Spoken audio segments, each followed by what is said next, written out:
दिल्ली शराब घोटाले के मामले में आज ईडी के जरिए से एक नया समन दिल्ली के चीफ मिनिस्टर और आम आदमी पार्टी के कन्वीनर को दी गई है। इससे पहले 2/11/2023 को अर्लियर नोटिस पे अरविंद केजरीवाल जी को ईडी के कार्यालय में समन करके बुलाया गया था कि वो आए और दिल्ली शराब घोटाले के मामले में हो रही जांच और इंक्वायरी में अपने पक्ष को रखें। यानी ये कहा जाए कि ईडी के जरिए से अरविंद केजरीवाल जी से क्वेश्चनिंग होनी थी या सवाल होना था और अरविंद केजरीवाल जी 2 तारीख को हाजिर होकर उपस्थित न होकर के उन्होंने अपना एविडेंस मेल के जरिए से ईडी को भेज दिया था और ईडी उनकी मेल से संतुष्ट न होकर के, ऐसा लग रहा है कि संतुष्ट न होकर के दोबारा उनको समन भेज दिया है। अरविंद केजरीवाल जी का ये कहना है कि इतनी क्या जल्दी है कि ईडी जो मेरे द्वारा साक्ष्य भेजा गया है उसको बिना एग्जामिन किए अपने कार्यालय बुला करके पूछताछ करना चाहती है। जो सवाल ईडी के जरिए से किए गए थे वो सवाल ऑलरेडी रिटन में मेल के थ्रू से ईडी को सबमिट किया जा चुका है। ऐसा महसूस हो रहा है कि अरविंद केजरीवाल जी को ईडी अपने यहाँ पे बुला करके पूछताछ करेगी और ऐसे प्रकरण में पूछताछ के दौरान उनकी गिरफ्तारी भी कर सकती है, क्योंकि पब्लिक फिगर है अरविंद केजरीवाल जी की। अगर उनको उनके घर से या उनको कहीं और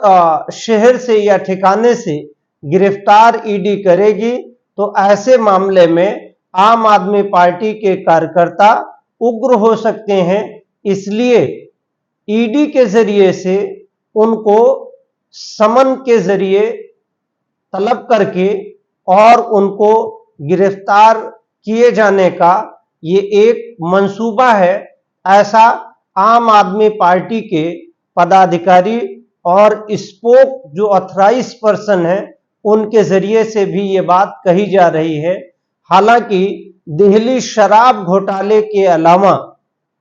हिंदुस्तान में अगर देखा जाए तो बैंकों के बड़े बड़े घोटाले हैं, एयरवेज के बड़े बड़े घोटाले हैं और लैंड स्कीम या लैंड एक्विजिशन के बहुत सारे बड़े बड़े घोटाले हैं। और माननीय प्रधानमंत्री जी द्वारा महाराष्ट्र की अर्लियर गवर्नमेंट के मंत्री के खिलाफ जांच करने की बात की थी और उन्होंने ये कहा था कि हम अपराध करने वालों को या जनता के पैसों को लूटने वालों को हम छोड़ेंगे नहीं। और सरकार बदल गई, कोलिशन बीजेपी की हो गई और उसके बाद में उनके खिलाफ कोई भी जांच और इंक्वायरी नहीं हुई। ऐसे बंगाल के मामले में हुआ था। बंगाल के मामले में जब तक ममता बनर्जी के पार्टी में एक शिवेंदु अधिकारी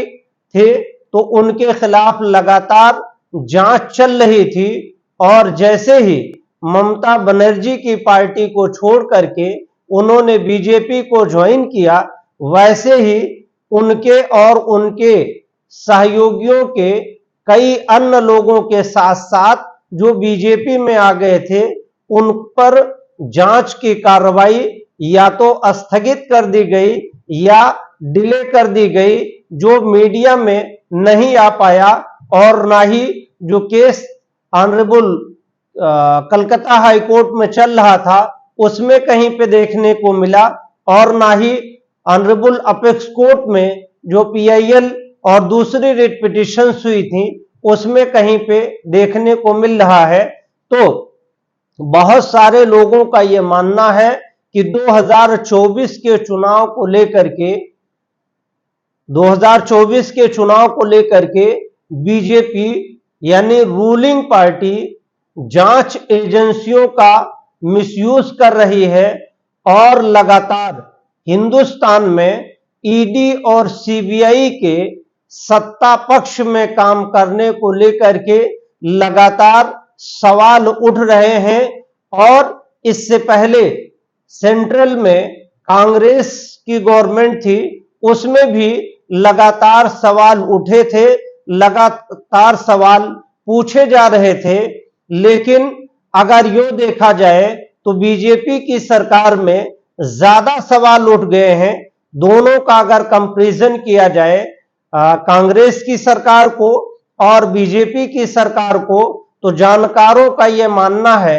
कि जांच एजेंसियों का मिसयूज ज्यादातर बीजेपी की सरकार में हुआ है। यह बात कितनी सच है और कितनी गलत है यह तो ट्रायल का विषय है, लेकिन जो आम ओपिनियन है वो यही कहता है, जो आम इंटेलेक्ट है वो यही कहते हैं। रही बात दिल्ली शराब घोटाले की, तो दिल्ली शराब घोटाले में ऑलरेडी विधानसभा के जरिए से प्रस्ताव पास किया गया था और एलजी के जरिए से जो दिल्ली टेरिटरी के गवर्नर हैं उनके जरिए से भी उस पे अप्रूवल दिया गया था। यानी उसमें सिर्फ इतना कहना है कि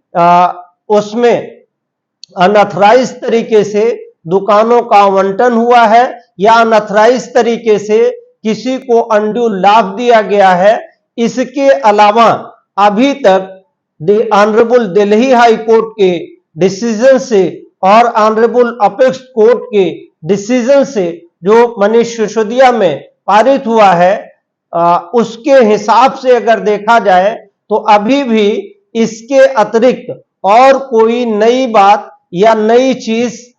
एविडेंस के रूप में नहीं उभर करके आ पा रही है। जबकि जो चार्जशीटें प्रिपेयर की गई हैं ईडी और सीबीआई के जरिए से वो लगभग एक एजेंसी की 25,000 से ज्यादा पेजेस हैं और दूसरे एजेंसी की 31,000 से ज्यादा पेजेस हैं। इसी सारी चीजों को देखते हुए कि इन्वेस्टिगेशन में क्या चीजें आई हैं क्या चीजें नहीं आई हैं, एक बार आवाम के सामने ये बातें ईडी के और सीबीआई के जरिए से भी आना चाहिए। जैसे बहुत सारे मामलों में पुलिस ऑफिसर्स जो होते हैं वो प्रेस रिलीज देते हैं या प्रेस कॉन्फ्रेंस पीसी कर करके बताते हैं। तो जैसे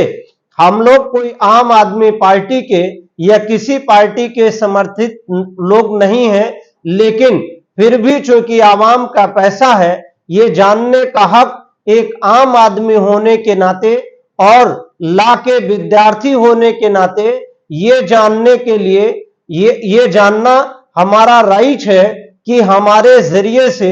चुने गए लीडर्स या इलेक्टेड हुए लीडरों के जरिए से इलेक्टेड हुए उनके लीडर या काउंसिल्स ऑफ मिनिस्टर्स के जरिए से किस तरह के जनता के साथ या किस तरह से जनता के पैसे का मिस अप्रोप्रिएशन कर रहे हैं या करप्शन कर रहे हैं, ये जानकारी सेंट्रल गवर्नमेंट को और सेंट्रल एजेंसीज को पब्लिक के बीच में देना चाहिए, ताकि जो पब्लिक का कॉन्फिडेंस है आम आदमी के पर अगर सबूत होगा तो कॉन्फिडेंस लूज होगा और अगर एविडेंस कमजोर होंगे तो उनके पर कॉन्फिडेंस लोगों का बढ़ेगा। तो एक डेमोक्रेटिक कंट्री में इस बात की बहुत जरूरत है कि अगर किसी के खिलाफ एलिगेशन हो और उसकी उसमें गिरफ्तारी हो तो पर्सनल लिबर्टी और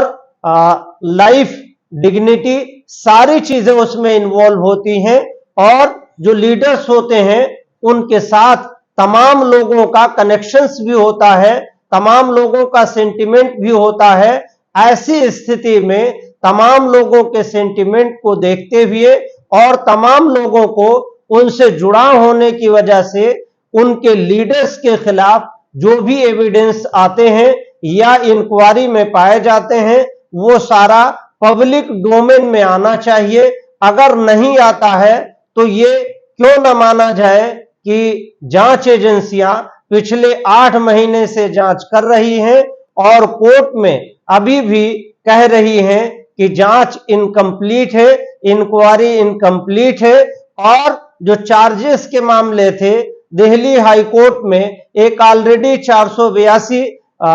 डिपार्टमेंट की तरफ से फाइल हुई थी जिसमें यह कहा गया था कि जो चार्जेस बनाए गए हैं वो गलत है। हालांकि सुप्रीम कोर्ट में अंडरटेकिंग देते हुए ये कहा है कि इस 482 को वापस लेंगे और ट्रायल को ईडी और सीबीआई के जरिए से ये सबमिशंस भी किया गया है कि ट्रायल को नेक्स्ट 6 to 8 मंथ में कंक्लूड करने की या कराने की कोशिश करेंगे। इसी आधार पे मनीष सिसोदिया की बेल एप्लीकेशन रिजेक्ट हुई ऑनरेबल सुप्रीम कोर्ट से और